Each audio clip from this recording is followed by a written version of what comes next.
The sound of my daughter-in-law's voice drifted through the kitchen window, syrupy sweet as always when she thought I couldn't hear her real thoughts. "Don't worry, Mama. Once she's gone, this whole place will be ours anyway. She's too old to fight us on anything anymore." I stood there holding my coffee cup, watching her show her parents around my master bedroom, the room where my husband and I had shared 43 years of marriage, where I'd nursed him through his final illness just 18 months ago. The room she'd apparently already promised to her parents while discussing my inevitable death like it was next Tuesday's grocery run. The coffee cup trembled in my hands, not from age, but from the sudden clarity that washed over me like cold water.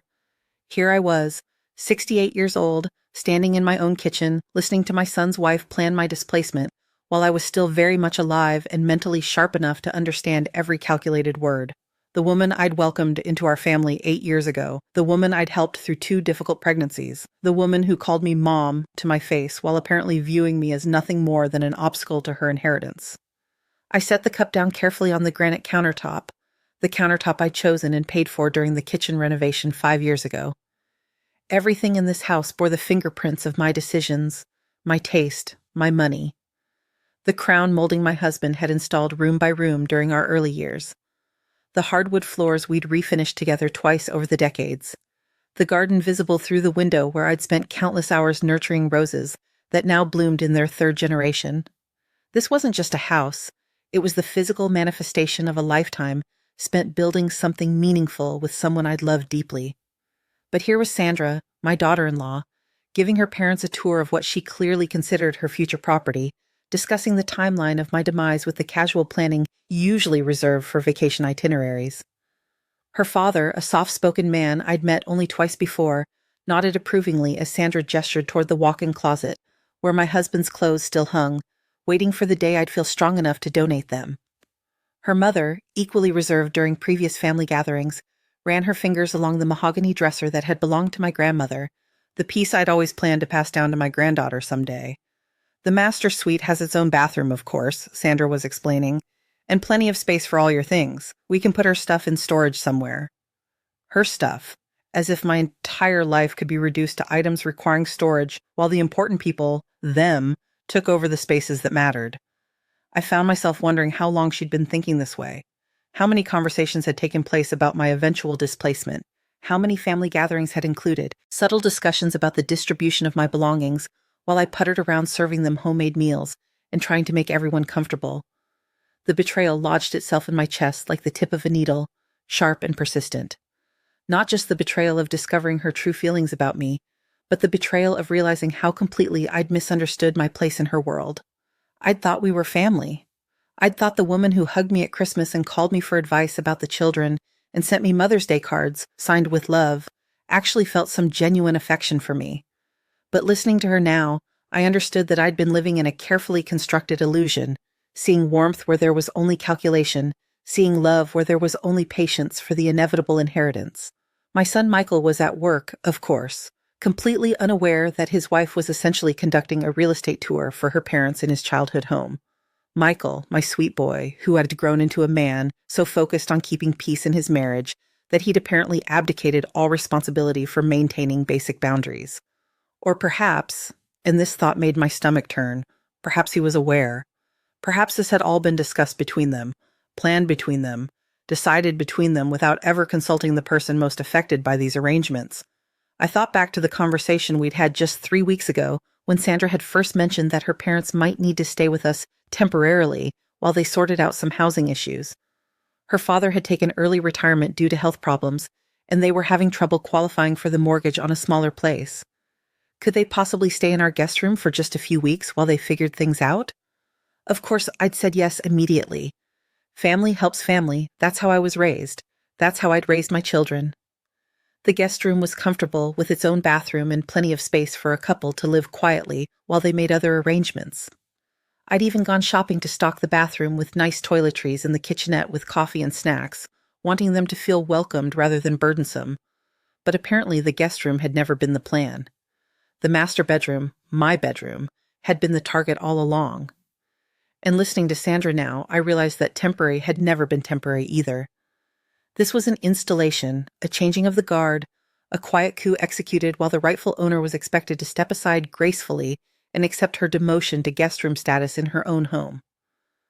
The lighting in here is so much better than what you have now, Sandra continued, and I could hear her mother agreeing, already mentally rearranging furniture that didn't belong to her. And the view of the garden is just beautiful, much nicer than looking out at the street from the guest room. The dismissive way she said guest, room, as if it were some servant's quarters rather than a lovely, fully furnished bedroom, told me everything I needed to know about where she expected me to spend my remaining years. I found myself thinking about my husband Rodney, about how he would have handled this situation. Rodney had been unfailingly polite but absolutely firm about boundaries, especially when it came to our home and our family dynamics. He would never have allowed anyone, family or otherwise, to simply declare themselves entitled to our bedroom, our space, our sanctuary. But Rodney was gone, and perhaps Sandra and Michael thought that meant all the backbone had left this house along with him. They were about to discover how wrong they were. I walked quietly to my study, the small room off the living room where I handled our household finances and correspondence, and opened the filing cabinet where I kept all our important documents. The deed to the house, paid off completely 3 years ago with Rodney's life insurance money and my own careful savings. The will that left everything to Michael, yes, but with very specific conditions that I'd insisted upon after watching too many friends lose their homes to well-meaning children who knew best about their aging parents' needs. The power of attorney documents that gave Michael authority only in case of my mental incapacitation, carefully worded to require medical certification of such incapacitation by 2 independent physicians. Most importantly, the trust documents that actually controlled the house, documents that Michael had signed without reading carefully, trusting his mother to handle the legal complexities, documents that gave me complete authority over the property for as long as I remained mentally competent, with ownership transferring only upon my death or legally certified incapacity. I'd had these papers drawn up by my own attorney, Eleanor Hartley, a sharp woman my age who'd seen too many elderly clients displaced by family members with good intentions and bad judgment. Sandra's voice drifted toward me again as she continued the bedroom tour. We'll probably want to redecorate eventually, maybe get rid of some of this old-fashioned furniture and update the color scheme. Old-fashioned furniture. The bedroom set that Rodney and I had saved for months to buy during our 2nd year of marriage, pieces we'd carefully maintained and treasured for over 4 decades. The antique vanity that had belonged to my mother, where I'd sat every morning for 20 years doing my hair and makeup while Rodney got ready for work. The rocking chair where I'd nursed both my babies, where I'd sat holding my granddaughter during her first Christmas. All of it dismissed as old-fashioned, all of it scheduled for replacement by someone who'd been in this house for exactly 0% of its history and contributed exactly $0 to its purchase, maintenance, or improvement. I picked up the phone and dialed Eleanor's direct number, grateful that she always took my calls personally rather than routing them through a secretary. Eleanor, it's Margaret Davison. I need to see you this afternoon if possible. We have a situation developing with Michael's wife, and I want to understand exactly what my options are before things go any further. Eleanor, who'd been practicing family law for 35 years and had probably seen every variation of this scenario, didn't ask for details over the phone. She simply looked at her calendar and told me she could see me at 3 o'clock. Bring the trust documents and your deed, she said. And Margaret, don't let anyone pressure you into making decisions today. Whatever's happening, you have more control than you think. After hanging up, I sat quietly in my study for a few minutes, listening to Sandra continue her guided tour upstairs. Her parents were asking practical questions about storage space and whether the bedroom furniture could be moved to accommodate their own belongings that were apparently scheduled to arrive sooner rather than later. The casual efficiency with which they discussed displacing me from my own bedroom would have been impressive if it hadn't been so infuriating. I found myself remembering all the ways I'd supported Sandra over the years, all the times I'd bitten my tongue when she made decisions I disagreed with regarding my son and grandchildren, the surprise 40th birthday party I planned and paid for when Michael forgot until the last minute, the countless evenings I'd provided free babysitting so they could go out together, always staying late to help get the children settled and the house tidied, the emergency loan I'd given them 3 years ago when Michael's company downsized and they needed help with the mortgage on their own house, money they'd never offered to repay despite their finances improving significantly. All of that support, all of that generosity, all of that love, and this was how she saw me. As an inconvenience to be managed, an obstacle to be removed, a problem to be solved with careful timing and strategic planning. But perhaps most insulting was the assumption that I was too old, too frail, or too naive to understand what was happening. That I would simply accept this displacement with grateful resignation happy to be allowed to remain in my own home even in diminished capacity. The assumption that 68 years old meant mentally deficient, easily manipulated, powerless to defend my own interests. I thought about my friend Helen, who'd gone through something similar with her daughter 2 years ago. Helen had fought back, but had waited too long until after she'd already been moved to the basement bedroom and her daughter had established residence in the master suite. By then, the daughter could argue that the arrangements were working fine, that Helen was comfortable in her new space, that changing things back would be disruptive to everyone. Helen had eventually moved to assisted living, not because she needed the assistance, but because staying in her own home had become an unbearable daily reminder of how little power she actually had there. I was not going to be Helen. The front door opened and closed, followed by the sound of Michael's voice, calling out his usual greeting. He was home from work earlier than expected, which meant he'd probably arranged to be here for his in-laws' arrival. My stomach tightened as I realized this meant the bedroom reassignment wasn't some spontaneous decision by Sandra. It was a planned operation with Michael's full knowledge and cooperation. "Mom, where are you?" he called, and I could hear Sandra's voice joining his, probably explaining that her parents were upstairs settling into my bedroom with my son's apparent blessing. I remained in my study, listening to the voices blend together in the kitchen. Michael's deep laugh at something his father-in-law said. Sandra explaining something about the bathroom fixtures. The comfortable family sounds that should have warmed my heart, but instead felt like evidence of my own exclusion from decisions about my own life. When they finally found me in the study 20 minutes later, I was sitting calmly at my desk with the trust documents spread out in front of me, along with a legal pad where I'd been making notes from my conversation with Eleanor. Michael appeared in the doorway with his usual slightly harried expression, still wearing his work clothes and looking like he expected me to be enthusiastic about whatever arrangements had been made in my absence. "Mom, there you are. Sandra's parents are here. I thought you'd want to say hello and help them get settled." His tone was cheerful but carried that subtle expectation of compliance that I'd been hearing more and more often lately. The tone that suggested any other response would be unreasonable, antisocial, difficult. "I heard them arrive, Fikri," I said carefully, not moving from my desk. I also heard Sandra giving them a tour of the master bedroom and discussing their plans to redecorate. I kept my voice level, curious rather than accusatory, interested in how he planned to explain this. Michael's expression shifted slightly, and he glanced back toward the kitchen where Sandra was still entertaining her parents. "Well, the guest room is pretty small for 2 people, and with Dad Chen's back problems, he really needs the firmer mattress and the better bathroom setup. Dad Chen." When had Sandra's father become Dad Chen to my son? When had my master bedroom become the solution to someone else's back problems? "I see," I said, still in that same carefully neutral tone. "And when were you planning to discuss this bedroom reassignment with me? Before or after I found my belongings moved to the guest room?" The flush that crept up Michael's neck told me everything I needed to know.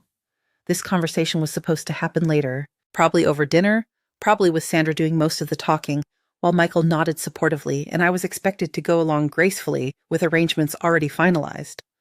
"Mom, it's not permanent or anything. Just while they get back on their feet. You know how important family is, and the guest room is still really nice. You'll be comfortable there." The words tumbled out quickly, defensively, as if he'd rehearsed them, but hadn't quite believed he'd need to use them. "Family is important," I agreed, tapping my pen against the legal pad. "That's why I'm surprised my own family didn't think it was important enough to include me in decisions about my own bedroom in my own house." I paused, watching his face.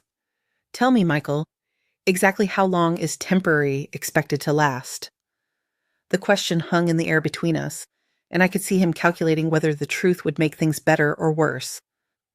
"They're hoping to find something by the end of the year," he said finally, which meant they had no intention of leaving by the end of the year, and everyone knew it. "The end of the year," I repeated. "So approximately 8 months. 8 months of me living in the guest room while virtual strangers live in the bedroom where your father and I spent our entire marriage. The bedroom where you and your sister were conceived. The bedroom where I nursed your father through his final illness." I kept my voice steady, but Michael's wince told me the words were hitting their target.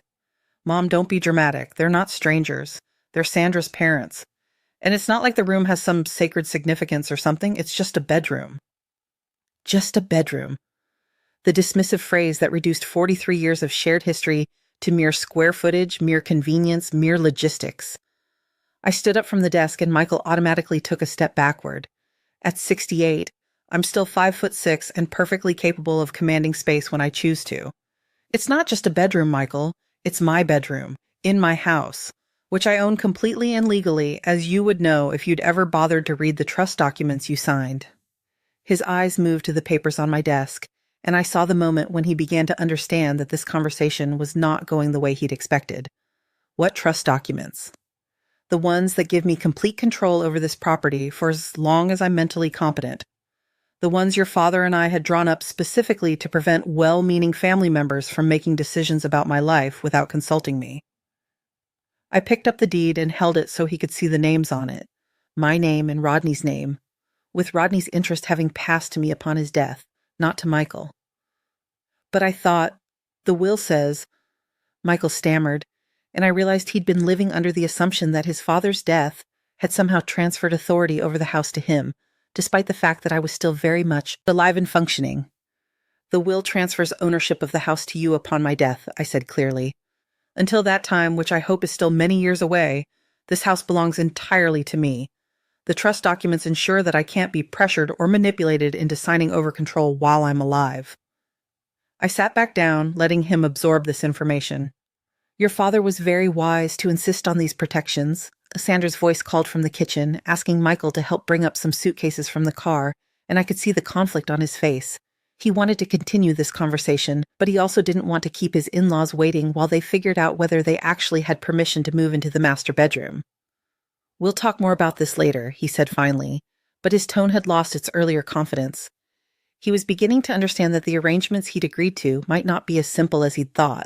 After he left, I returned to my legal pad and continued making notes. Eleanor had been right. I had more control than I'd initially realized, and certainly more control than Sandra and Michael had counted on. But control was only useful if I was prepared to exercise it, and exercising it was going to require me to do something I'd spent 68 years trying to avoid, put my own needs ahead of other people's comfort. I could hear activity upstairs, footsteps, voices, the sound of closet doors opening and closing. Sandra's parents were settling into my bedroom as if they belonged there, probably arranging their belongings in the space where Rodney's reading glasses still sat on the nightstand, where his pillow still held the faint scent of his cologne, where I'd been learning to sleep alone for the first time in over 4 decades. The violation of that space felt almost physical, like someone rifling through my jewelry box or reading my diary, but more than the emotional violation was the practical reality of what this arrangement represented. A fundamental shift in the power dynamics of my own home, a shift that would only become more entrenched with time. I thought about Eleanor's advice about not making decisions today, but I also thought about Helen in her basement bedroom, and about all the other women I'd known who'd lost control of their own lives, one small compromise at a time. Sometimes the time to make decisions is before you've been maneuvered into a position where you have no good options left. I picked up the phone again and dialed the number for Patterson Moving Company, the same company that had helped us move into this house 41 years ago when Michael was just 3 years old. This is Margaret Davison on Maple Street.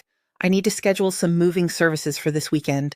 Nothing too complicated, just moving some belongings from one bedroom to another, and possibly helping some house guests relocate their luggage. The scheduler was efficiently helpful, clearly accustomed to unusual requests. We arranged for a crew to arrive Saturday morning, which would give everyone exactly 24 hours to reconsider the current sleeping arrangements.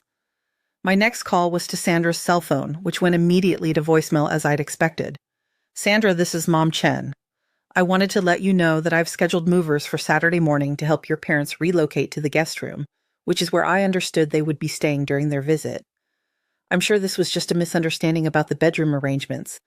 Please let them know they're welcome to stay in the appropriate space for as long as they need to. I kept my tone warm and grandmotherly, as if I were simply clarifying a small mix-up rather than drawing a line in the sand. The house went quiet for about 10 minutes after I left that message, and then I heard rapid footsteps coming down the stairs. Sandra appeared in my study doorway looking flustered, her phone still in her hand. Mom Chen, I think there's been some confusion. My parents have mobility issues. The stairs to the guest room are really hard for them, and the bathroom up there isn't nearly as accessible as the master bath. Her voice had that same syrupy sweetness I'd heard through the window, but now it was tinged with desperation.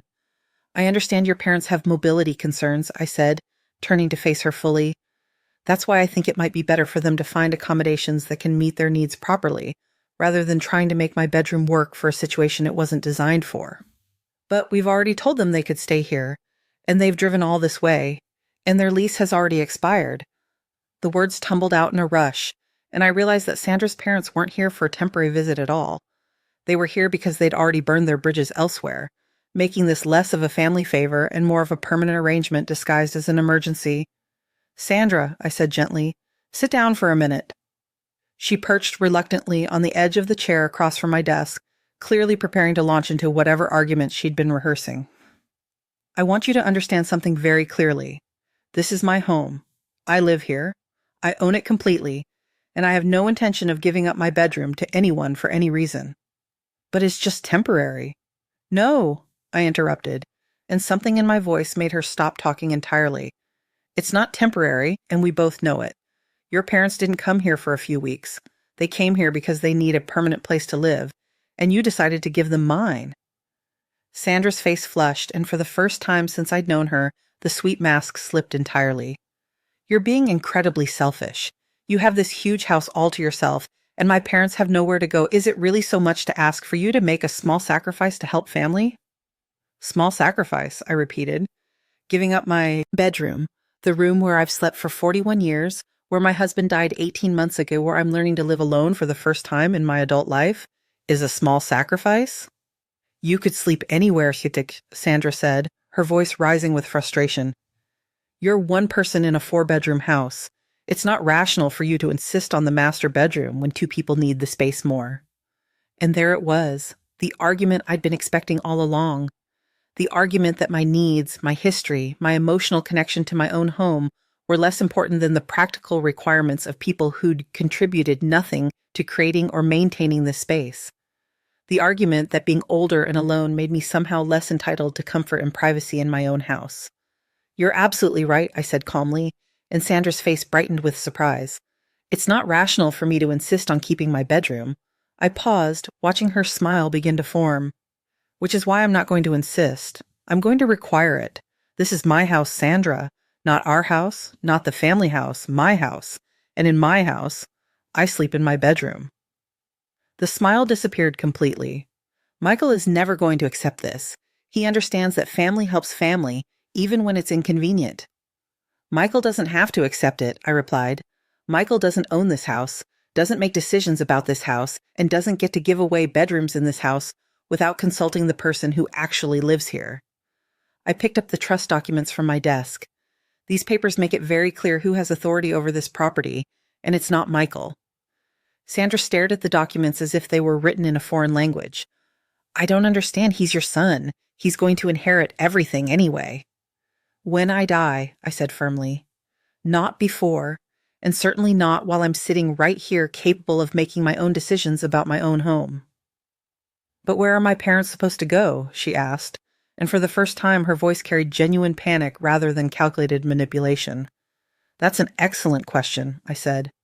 "Perhaps you should have asked it before you moved them into my bedroom without permission." The sound of Michael's footsteps on the stairs interrupted our conversation, and Sandra immediately schooled her expression back to frustrated confusion rather than angry defeat. When he appeared in the doorway, she turned to him with the wounded expression of someone who'd been treated unreasonably. "Michael, your mother is refusing to let my parents stay in the master bedroom. She's hired movers to relocate them to the guest room, but you know how hard stairs are for my father." She managed to make it sound like I was being arbitrarily cruel rather than insisting on basic respect in my own home. Michael looked from Sandra to me, clearly hoping one of us would volunteer to be the reasonable one so he wouldn't have to navigate this conflict. "Mom, couldn't we at least try the arrangement for a few days and see how it works out? Maybe it won't be as bad as you think." "Michael," I said, standing up from my desk again, "let me ask you a question. If Sandra's parents had called you directly and asked if they could move into your mother's bedroom while she moved to the guest room, what would you have told them?" He opened his mouth to answer, then stopped, clearly realizing that the question was more complicated than he had initially thought. We discussed it as a family." "No, you didn't," I said quietly. "You discussed it as a family that doesn't include me. You made decisions about my bedroom in my house without consulting me at all. And now you're asking me to try an arrangement that I never agreed to, that displaces me from my own space, and that benefits everyone except the person who actually owns the house." Sandra jumped in before Michael could respond. We were planning to discuss it with you at dinner. We just wanted to get them settled first so they wouldn't feel awkward while we worked out the details. The details were already worked out, I replied. The details involved me giving up my bedroom and being grateful for the privilege. There was no discussion planned, Sandra. There was a presentation of a done deal that I was expected to accept gracefully. Michael ran his hands through his hair, looking genuinely distressed. Mom, I know this isn't ideal, but they really don't have anywhere else to go right now. Couldn't you at least consider? I've considered it very carefully, I interrupted. I've considered how it would feel to be displaced from my own bedroom by people who've never contributed a dollar to this household. I've considered how it would feel to watch strangers rearrange the furniture my husband and I chose together. I've considered what it means when my own family thinks my comfort and dignity matter less than avoiding an uncomfortable conversation with in-laws. I paused, letting this sink in. And I've decided that I'm too old to pretend those things don't matter to me. The room fell silent except for the sound of movement upstairs, Sandra's parents still settling into a bedroom they were about to be asked to vacate. I almost felt sorry for them, caught in the middle of a conflict they probably hadn't fully understood when they accepted Sandra's invitation to move into her mother-in-law's space. What about the guest room? Michael asked finally. If the stairs are really a problem for Sandra's father, then they should find somewhere that doesn't have stairs, I said simply. Michael, I understand you want to help Sandra's parents. That's admirable, but the help you're offering isn't yours to give. It's mine, and I'm not giving it. Sandra's composure cracked completely. This is unbelievable. You're willing to let two elderly people become homeless just because you can't bear to sleep in a different bedroom. For a few months? I'm willing to let two elderly people take responsibility for their own housing arrangements rather than taking over mine, I corrected. And Sandra, let's be honest about what's happening here. This was never about a few months. This was about installing your parents in my bedroom permanently and hoping I'd be too polite or too weak to object. That's not true. Isn't it? I pulled out my phone and played back part of the conversation I'd recorded earlier through the kitchen window. Sandra's voice came through clearly. Don't worry, Mama. Once she's gone, this whole place will be ours anyway. She's too old to fight us on anything anymore. The color drained from Sandra's face, and Michael's expression went from confusion to shock to something approaching horror. Sandra, did you really say that? You were recording us? Sandra's voice was barely a whisper. I was standing in my own kitchen when you chose to have a private conversation outside my open window, I replied. But I'm glad you asked because it raises an interesting point about privacy expectations. You feel comfortable discussing my eventual death and your inheritance plans within earshot of my kitchen, but you object to me overhearing? Michael sank into the chair Sandra had vacated, looking like someone had punched him in the stomach. Sandra, please tell me you didn't actually say those things. It wasn't. I didn't mean... Sandra looked trapped, probably trying to figure out how much of the conversation I'd actually heard and how much she could plausibly deny. What you meant, I said quietly, is exactly what I heard. You meant that you've been waiting for me to die so you can inherit this house. You meant that you think I'm too old and frail to defend myself. And you meant that moving your parents into my bedroom was just the first step in taking over my home while I'm still alive. The silence stretched out for a long minute, broken only by the sound of a car door slamming outside, probably neighbors going about their normal evening routines, unaware that the house next door was in the middle of a family crisis that would reshape everything. Finally, Michael spoke. Mom, I had no idea Sandra felt that way. I thought this was just about helping her parents with a temporary housing problem. Maybe it was at first, I said, feeling suddenly exhausted by the whole confrontation. But somewhere along the way, it became about much more than that. It became about whether I have any real authority in my own home or whether I'm just keeping your inheritance warm until you're ready to take over. That's not how I see you, Michael said, and his voice carried genuine pain. I've never thought of this house as my inheritance. It's your home. Then act like it, I replied. Stop letting your wife give away my bedrooms. Stop making decisions about my living arrangements without consulting me. And stop expecting me to sacrifice my comfort and dignity to avoid difficult conversations with people who aren't even your blood relatives. Sandra had been quiet during this exchange, but now she looked up with something that might have been genuine remorse. Mom Chen, I'm sorry about what I said outside. I was frustrated and worried about my parents, and I said things I didn't mean. You said exactly what you meant, I replied, not unkindly, but without accepting the apology. And that's probably the most honest conversation we've had since you joined this family. At least now I know where I stand." "So what happens now?" Michael asked. "Where are Sandra's parents supposed to go?" "That's a question for Sandra to answer," I said. "They're her parents, her responsibility, her problem to solve. But the solution doesn't involve my bedroom." I walked to the window and looked out at the street where I'd lived for 41 years, where I'd raised my children and buried my husband and built a life that I'd thought would remain mine until I chose to give it up. The houses looked exactly the same as they had this morning, but everything else felt fundamentally different. "The movers will be here Saturday morning at 9, Jakob," I said without turning around. "Sandra's parents can move to the guest room, or they can move somewhere else entirely, but they will not be sleeping in my bedroom Saturday night." I heard Sandra whisper something to Michael, probably pleading with him to change my mind or override my decision somehow. But when I turned back around, Michael was shaking his head. "Mom's right," he said finally. "We should have asked her before we made any arrangements. This is her house, and we were wrong to assume we could just reorganize her life without consulting her." Sandra stared at him as if he'd betrayed her, which in her mind he probably had. She'd expected him to choose her parents' comfort over his mother's dignity, and his refusal to do so clearly came as a shock. "Fine," she said, her voice tight with controlled anger. "But when my parents end up in some horrible apartment complex because we couldn't offer them basic family support, remember that it was your choice." "It was my mother's choice to make," Michael replied, and I felt a surge of pride that he'd finally remembered that basic truth. And it should have been her choice from the beginning. After they left to go explain the situation to Sandra's parents, I sat alone in my study thinking about the conversation I just had and the line I'd just drawn. There would be consequences, certainly. Sandra would probably never forgive me for refusing to accommodate her parents, and the family dynamics would be strained for months or years to come. But the alternative, giving up my bedroom, accepting displacement in my own home, allowing my own family to treat me as a convenient inconvenience, was ultimately unacceptable. At 68, I was too old to pretend that other people's comfort mattered more than my own dignity.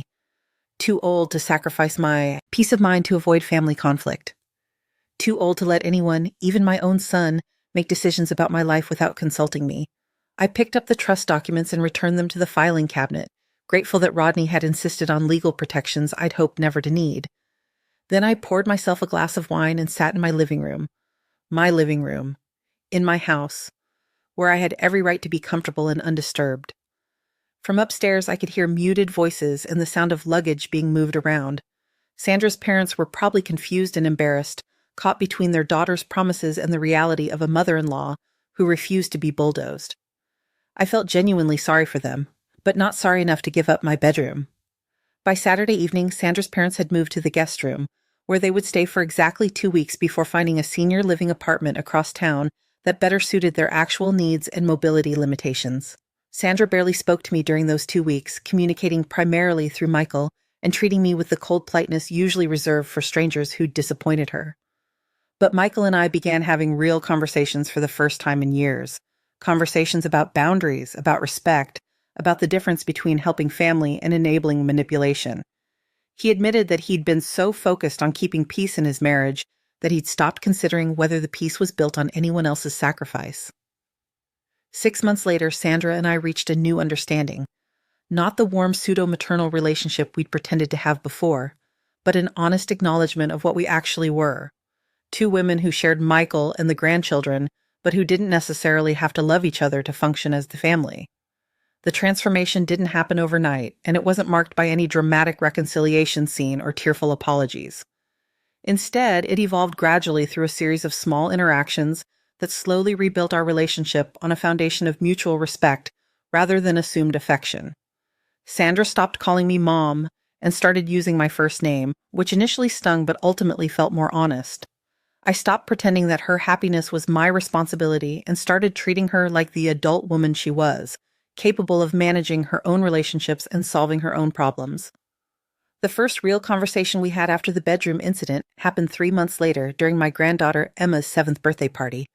Sandra approached me in the kitchen while I was arranging the cake, and instead of the artificial sweetness I'd grown accustomed to, her voice carried a straightforward directness that was actually refreshing. "Margaret," she said, not Mom Chen or any of the other familial titles she'd used in the past.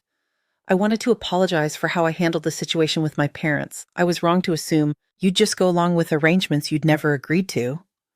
I looked up from the cake, studying her face for signs of the manipulation I'd become expert at detecting, but her expression seemed genuinely remorseful, tired in the way that people look when they've been carrying around guilt for months and finally decided to set it down.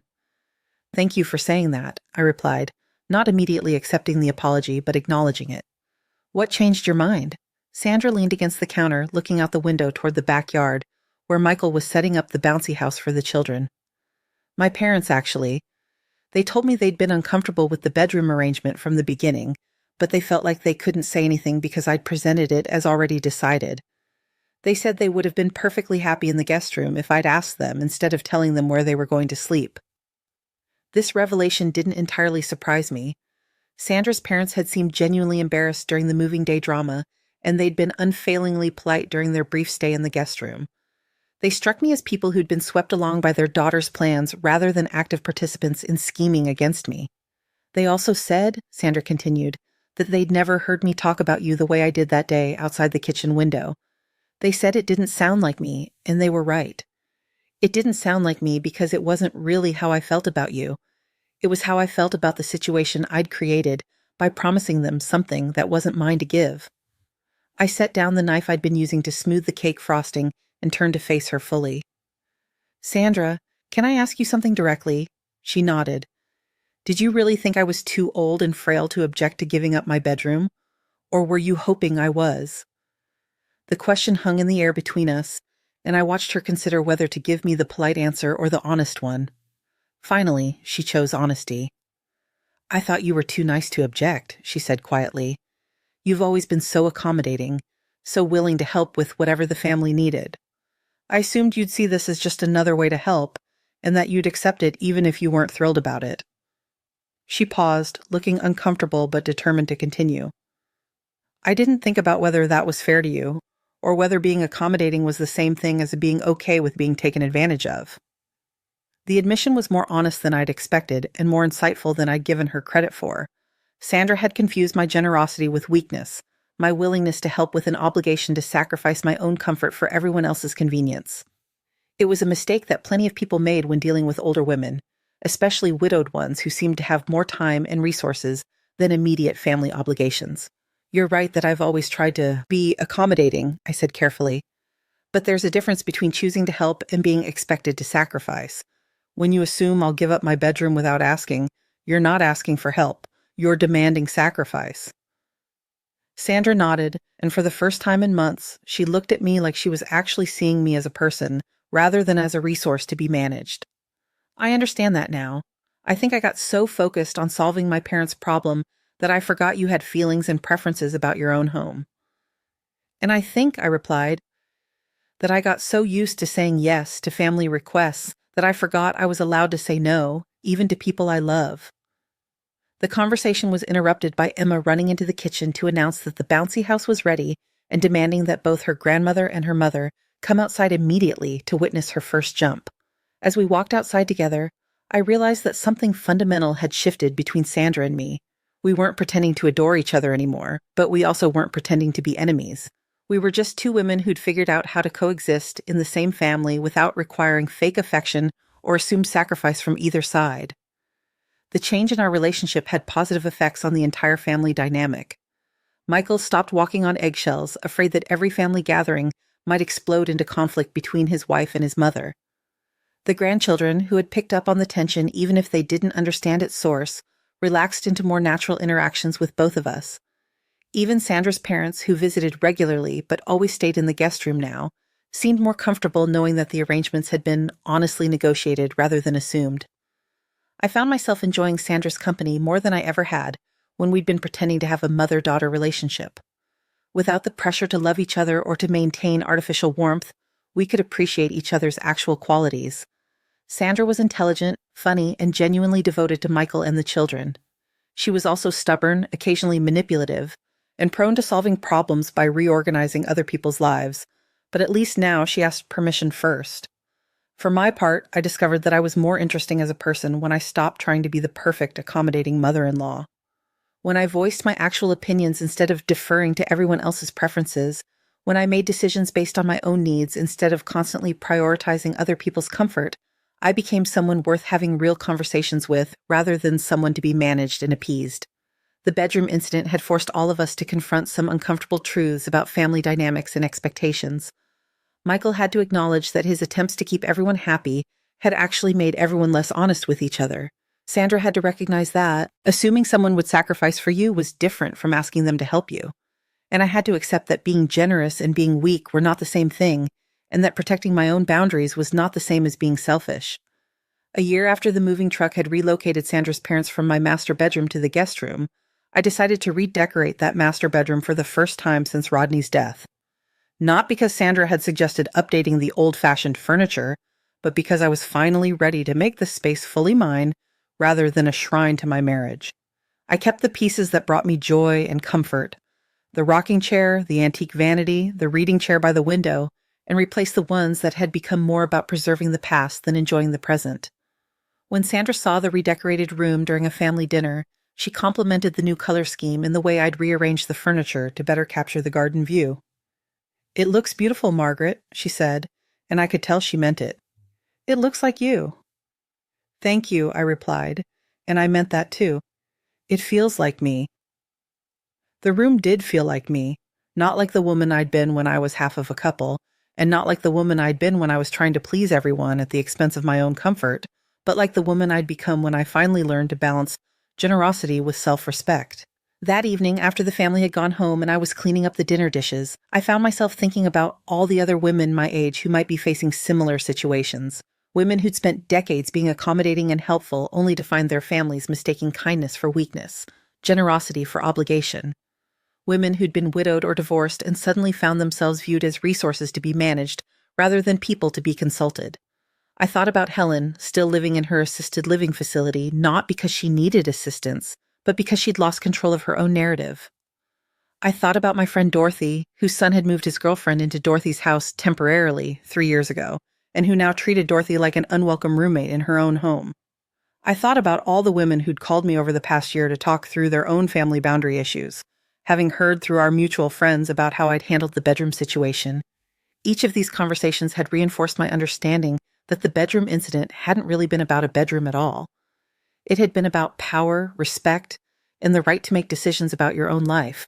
It had been about whether being older and alone made you less entitled to dignity and autonomy. It had been about the difference between choosing to help your family and being conscripted into service without your consent. Most importantly, it had been about the realization that you can love your family deeply without sacrificing yourself completely, and that sometimes the most loving thing you can do is refuse to enable their bad behavior toward you. Now, when other women ask me how I found the courage to stand up to my own family, I tell them it wasn't really about courage. It was about clarity. Once I clearly understood what was being asked of me, not temporary help, but permanent displacement. Not family cooperation, but personal sacrifice. The choice became obvious. I could either maintain my dignity and autonomy, or I could give them up to avoid a conflict that was going to happen anyway, just later and from a much weaker position. I chose to have the conflict while I still had the power to win it. The legal protections Rodney had insisted on had given me the tools to enforce my boundaries, but the willingness to use those tools had come from finally understanding that I deserved to live comfortably in my own home, sleep in my own bedroom, and make my own decisions about my own life. That understanding had been hard-won, earned through months of feeling displaced and dismissed in my own house, but once I truly grasped it, everything else followed naturally. Sandra and I will never be best friends, and we'll never have the saccharine relationship we used to pretend to have. But we have something better now.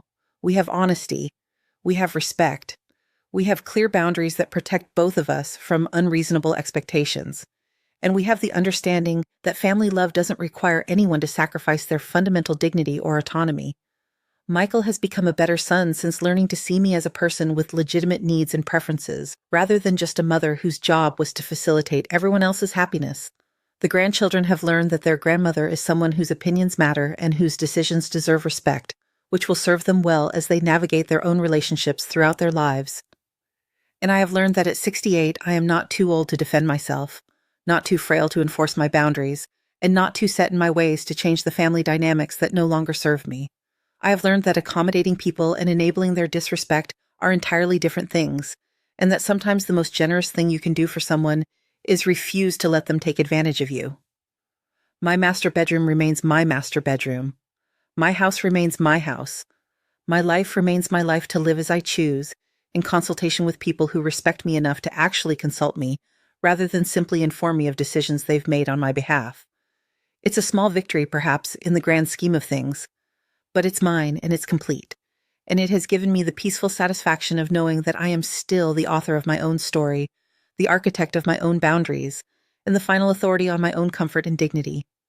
Sometimes that's enough, sometimes that's everything.